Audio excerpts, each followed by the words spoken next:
La dérive climatique que nous avons engendrée est pour partie irréversible. Bon alors calmez-vous. Récemment sur Twitter, Jean Messia s'est exprimé sur le réchauffement climatique et vous allez le voir, c'est hachement rigolo. Donc voici son tweet et on va le décortiquer point par point. Allez, c'est parti. Jean commence son tweet en nous disant que oui, il y a un dérèglement climatique. Oui, la planète va mal. Eh ben voilà, déjà ça commence très bien. Super. Bravo Jean. Mais, eh oui, parce qu'il y a un mais, hein, el famoso je suis pas raciste, mais la France ne pèse que pour moins de 1% dans l'émission des gaz à effet de serre qui en sont responsables. Autant dire qu'elle ne pèse rien. Alors je sais pas qui le prend encore au sérieux, hein. Bon, il y a peut-être des Français qui regardent encore la télé, tout ça. Ah ok, donc là Jean est en train de nous dire ok, j'ai un cancer mais c'est pas de ma faute, enfin si, mais à hauteur que de 1%, hein. Le reste je contrôle pas, donc bon, autant continuer à fumer mon paquet de clopes. Regardez-moi cette tête de champion.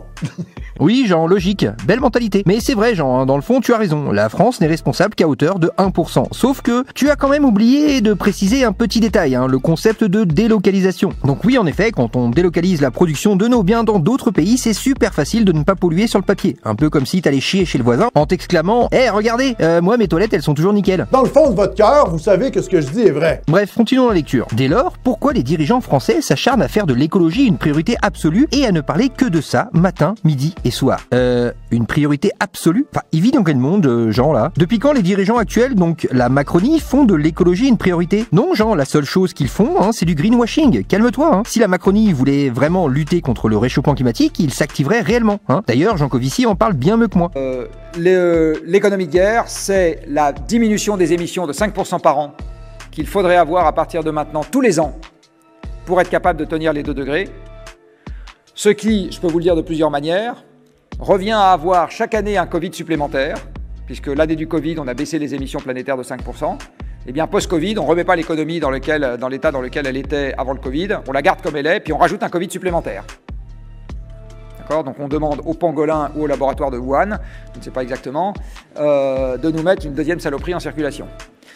Puis l'année d'après, une troisième, etc. C'est ça que ça veut dire. Sinon, je vais prendre un parallèle, un point historique militaire, là pour le coup. 5% de baisse des émissions, c'est également ce que nous avons eu sur Terre en 1945, c'est-à-dire l'année de l'éradication de l'appareil industriel de l'Allemagne et du Japon. Voilà, ça fait 5% de baisse aussi. Et il faudrait avoir 5% de baisse tous les ans, à partir de maintenant, pour tenir les 2 degrés.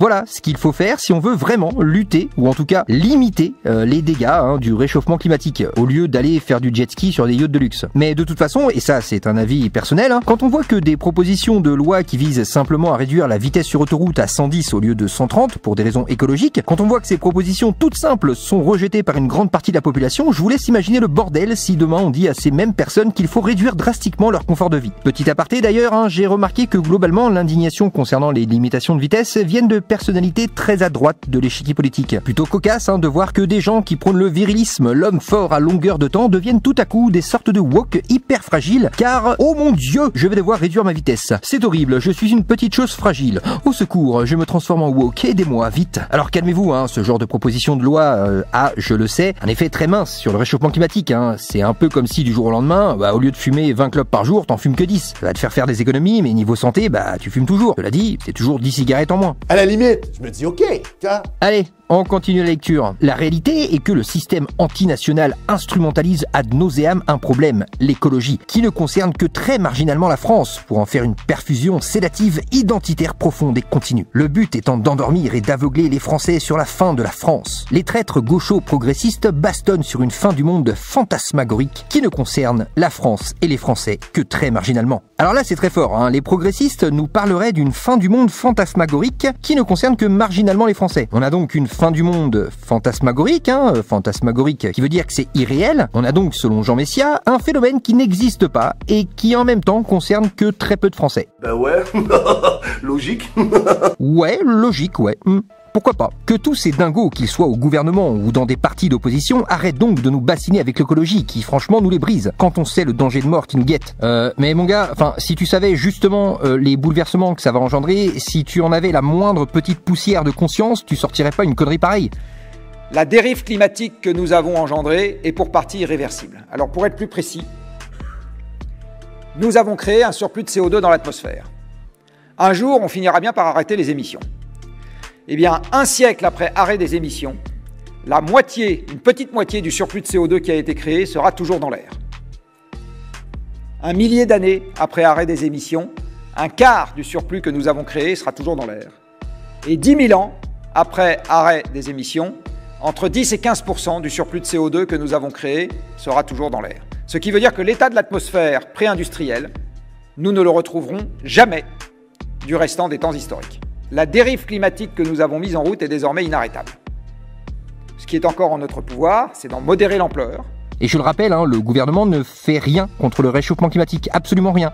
Si l'écologie et la planète les préoccupent autant, qu'ils le braillent, qu'ils aillent pratiquer leur activisme en Chine ou en Inde, et qu'on arrête conjointement l'invasion de la France et son grand remplacement. Oui, vous ne rêvez pas, il vient de placer le mot grand remplacement dans un tweet qui parle de l'écologie. Quand j'ai lu ça, j'ai dit, c'est pas possible. Il trouve que les mouvements démographiques, le grand remplacement, si t'es complotiste, sont des mouvements plus dangereux et importants que le réchauffement climatique. Mais mon petit bonhomme, Jean, tu sembles avoir oublié un détail. La Banque mondiale prévoit jusqu'à 1 milliard de réfugiés climatiques d'ici à 2100. Eh ben oui, Jean, parce que à cause des hausses de température, de nombreux pays deviendront inhabitables pour les humains. Forte chaleur, famine, pluie torrentielle, etc., etc. Et ces gens-là vont migrer vers le nord du globe, donc en grande partie en Europe. C'est un événement d'extrême droite! Donc les mouvements démographiques, qui sont déjà là, vont s'amplifier à cause du réchauffement climatique. Ici, vous avez 4 cartes qui vous représentent en 2050 à gauche et en 2100 à droite.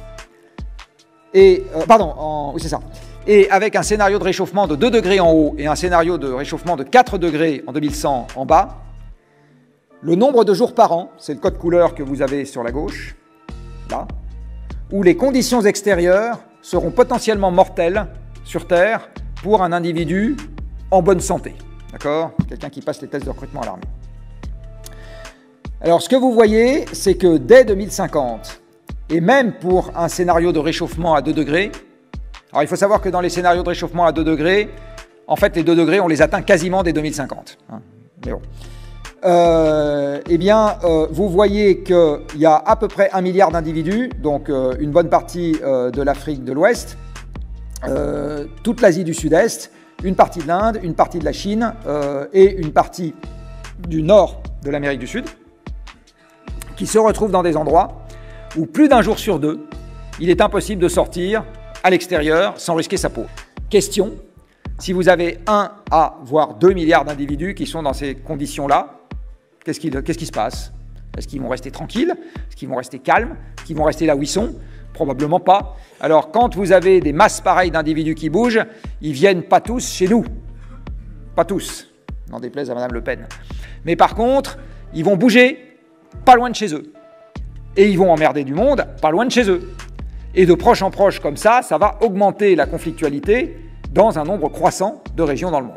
Bref, mouvement démographique et écologie, tout ça c'est intimement lié. Mais selon Jean Messia, les gouvernements en font trop avec le réchauffement climatique. Sauf que dans les faits, aucun dirigeant actuellement n'a pris de décision sérieuse pour au minimum ralentir le phénomène. Et si de nombreux spécialistes en parlent, c'est justement car le constat est alarmant. Pour la population mondiale, tous ces changements qui arrivent vont avoir des répercussions sur nos sociétés, sur nos vies. Bref, une sombre affaire. Et toi mon petit bonhomme, t'en penses quoi finalement de tout ça? Parce que moi je...